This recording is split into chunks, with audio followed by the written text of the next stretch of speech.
Hello everyone, कैसे हो आप सभी। आज पर्यावरण की क्लासेस स्टार्ट कर रहे हैं। ये आज फर्स्ट क्लास है पर्यावरण की। आइए हम पर्यावरण समझते हैं क्या।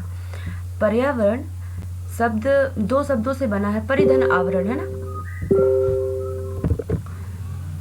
यहाँ लिखा हुआ है परिधन आवरण, मतलब दो शब्दों से मिलने से बना है। परि का तात्पर्य चारों ओर और आवरण का तात्पर्य घिराव। इस तरह पर्यावरण का तात्पर्य चारों ओर का आवरण या घिराव है ना। ध्यान देने योग्य बात यह है कि चारों ओर के घिराव में इसे प्रभावित करने वाले सभी भौतिक, जैविक एवं सांस्कृतिक कारकों को शामिल किया जाता है। मतलब पृथ्वी जगत में जितने भी जीव निर्जीव चीजें विद्यमान हैं वो पर्यावरण उसको प्रभावित करता है ना। पर्यावरण उन सभी दशाओं, प्रणालियों तथा प्रभावों का योग माना जाता है जो जीवों एवं उनकी प्रजातियों के विकास, जीवन एवं मृत्यु को प्रभावित करता है। ठीक है, आइए हम पर्यावरण की अवधारणा को समझते हैं। पर्यावरण की अवधारणा नियतिवादी अवधारणा। ठीक है, नियतिवादी अवधारणा क्या होता है। नियतिवादी अवधारणा मतलब प्रकृति शक्तिमान है ना। मनुष्य को प्रकृति के अनुसार बन जाना चाहिए। मतलब प्राकृतिक जो हमारा प्रकृति है जो सर्वशक्तिमान है। और दूसरा स्टेटमेंट कहता है मनुष्य प्रकृति के हाथ का खिलौना है। जहां से क्वेश्चन बनता है किस अवधारणा ने प्रकृति के अनुसार ढालने की बात कही है, तो ये नियतिवादी अवधारणा है। और ये भी अगर पूछता है कि मनुष्य प्रकृति के हाथ का खिलौना है ना, ये किस अवधारणा की बात है, तो ये नियतिवादी ही अवधारणा है। हम सेकंड देखते हैं संभववादी अवधारणा।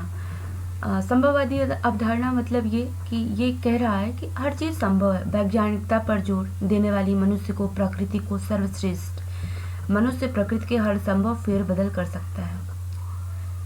ये कह रहा है कि संभववादी अवधारणा में वैज्ञानिकता, मशीन आ गई, फैक्ट्री आ गई, है ना, बड़े बड़े कारखाने आ गए, वैज्ञानिक पद्धति आ गई हर चीज़ में। मतलब ये कह सकते कि प्रकृति के साथ मनुष्य जो चाहे वो कर सकता है। यहाँ वैज्ञानिकता मतलब सर्वश्रेष्ठ है।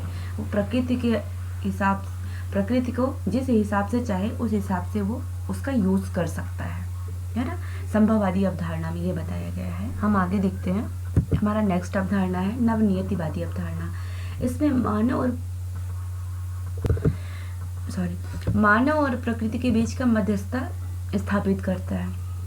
ये बताता है नवनियतवादी कि मानव और प्रकृति के बीच मतलब दोनों ही सर्वश्रेष्ठ हैं, दोनों ही सर्वमान्य हैं, दोनों ही एक दूसरे के संपूरक माने गए हैं। मतलब एक दूसरे पर मतलब प्रकृति भी और मानव भी दोनों अपने आप में सर्वमान्य हैं, कोई किसी से कम नहीं है। नवनियतवादी अवधारणा में ये बताया गया है। हम आगे नेक्स्ट देखते हैं पारिस्थितिकी अवधारणा। इसमें कहता है पारिस्थितिकी में मनुष्य प्रकृति का एक घटक है, ना कि उसका परिवर्तन करता। आइए हम समझते हैं कैसे। प्राकृतिक मनुष्य को मौका देती है ना। मनुष्य, ये पारिस्थितिक अवधारणा में कहता है कि मनुष्य प्रकृति का एक घटक है, ना कि उसका परिवर्तन करता। मतलब यहाँ पास परिवर्तन करता मनुष्य नहीं है। मतलब प्रकृति को ही सर्वश्रेष्ठ बताया गया है। मतलब प्रकृति मनुष्य को मौका देती है छेड़छाड़ करने का। जैसे मनुष्य खेत साफ किया, जंगल काटा, घासों को निकाला, है ना। और प्रकृति चाहेगी तभी तो उस पर कृषि करेगा। बहुत ज़्यादा बारिश हो जाएगी तो बीज बह जाएगा, अथवा बारिश नहीं होगी तो वो खेती भी नहीं कर पाएगा। मतलब प्रकृति मनुष्य का घटक है, मनुष्य का परिवर्तन करता नहीं। मनुष्य परिवर्तन करता बिल्कुल भी नहीं है, पारिस्थितिक अवधारणा में कहता है। हम नेक्स्ट देखते हैं मानव और पर्यावरण के मध्य संबंध। जब आरंभिक में मानव काल आया तो उस काल को हम आखेटक काल, शिकारी काल या आदि मानव काल के नाम से भी जाना जाता है। इन तीनों काल एक ही होता है, जो कि ये जानना चाह रहा है कि मानव और पर्यावरण के बीच संबंध, यानी उनके बीच का क्या संबंध है आखेटक काल में, शिकारी काल में या आदि मानव काल में। तो हम संबंध, ये कारक संबंध का था। संबंध का कारक कैसे था। आरंभिक काल में जो संबंध था मानव और पर्यावरण के बीच, पर्यावरण का संबंध इस समय कैसा है, तो हम कहेंगे कि मानव का वही संबंध था जैसे पर्यावरण के अन्य घटक थे, है ना, भौतिक घटक जैसे विद्यमान थे, वैसे ही मनुष्य भी विद्यमान था, है ना। जैसे अन्य जीव जंतु फल फूल या शिकार करते थे, वैसे मनुष्य मानव भी फल फूल खाता था और अपना जीवन चलाता था। अन्य जीव दूसरे जीव पर जैसे डिपेंड थे, वैसे ही मनुष्य दूसरे जीव का शिकार करता था, फल फूल खाता था, अपना जीवन यापन करता था। इस आधार पर हम यह कह सकते हैं कि पर्यावरण का एक कारक मात्र है। तो मानव पर्यावरण के साथ कौन सा संबंध होगा? कारक संबंध कारक होगा। तो हम बात करें कि इस काल में मानव किस नाम से जाना जाता था, तो भौतिक मानव के नाम से जाना जाता था। और भौतिक मानव का दूसरा नाम भी है दाता और पाता। दाता पाता मतलब मनुष्य कोई फल तोड़ता, उसे खाता और उसकी गुठलियाँ फेंक देता या बिखेर देता, तो फिर से नया पौधा पनप जाता, नया पौधा का जन्म हो जाता, जिससे वो फिर से दाता और पाता यानी फिर से वो दोबारा प्राप्त कर लेता था। इसलिए भौतिक मानव दाता और पाता के नाम से भी जाना जाता है। फिर इसके बाद आया सेकंड, पशुपालक, है ना। पशुपालक काल आया। पशुपालक काल क्यों आया? ये मानव जो है, मनुष्य सबसे बुद्धिमान जीव माना जाता है जगत का। पर इस समय की मानव की एक बड़ी समस्या थी अपनी सुरक्षा को लेके। कैसे? जैसे जानवर थे, हिंसक जानवर थे, उस पर हमला ना कर दे, उसको चिंता थी। तो मानव ने वहीं से चिंतन करना शुरू किया, समूह में रहने की रणनीति बनाई, है ना। फिर जहाँ वह रात बिताते थे, आसपास पत्ते बिछाकर सोने लगे ताकि जानवर आए तो पता चल जाए, है ना। फिर भी यह असफल रहा, तो उन्होंने फिर दूसरी बार क्या रणनीति बनाई? अभी की बार उन्होंने दूसरी रणनीति बनाई, पशु को पालना स्टार्ट कर दिया, है ना। सीधे साधे जो पशु थे उनको पकड़ लिए और बांध लिए।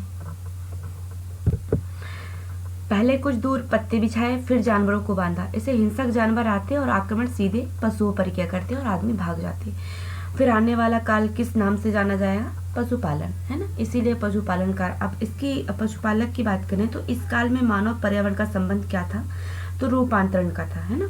रूपांतरण का था, अथवा सहायक की भूमिका निभाई। पशुओं की देखभाल और सुरक्षा भी यहाँ से स्टार्ट हो गया, है ये रूपांतरण से आपका। और इसी दौरान क्या मानव समूह में रहना सीख गया, पर एक जगह में संसाधन मतलब सफिशिएंट नहीं थी, वनस्पतियाँ सफिशिएंट नहीं, सीमित नहीं थी, सीमित संसाधन थे, सीमित संसाधन जो थे वो सीमित थे।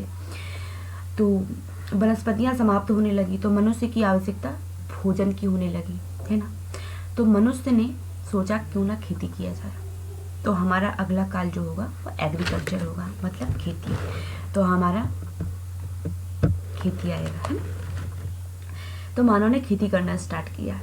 तो यहाँ से क्वेश्चन बनता है कि किस काल में मानव ने सर्वप्रथम प्रकृति के साथ छेड़छाड़ प्रारंभ किया? तो कृषि काल में मानव ने छेड़छाड़ करना स्टार्ट कर दिया था।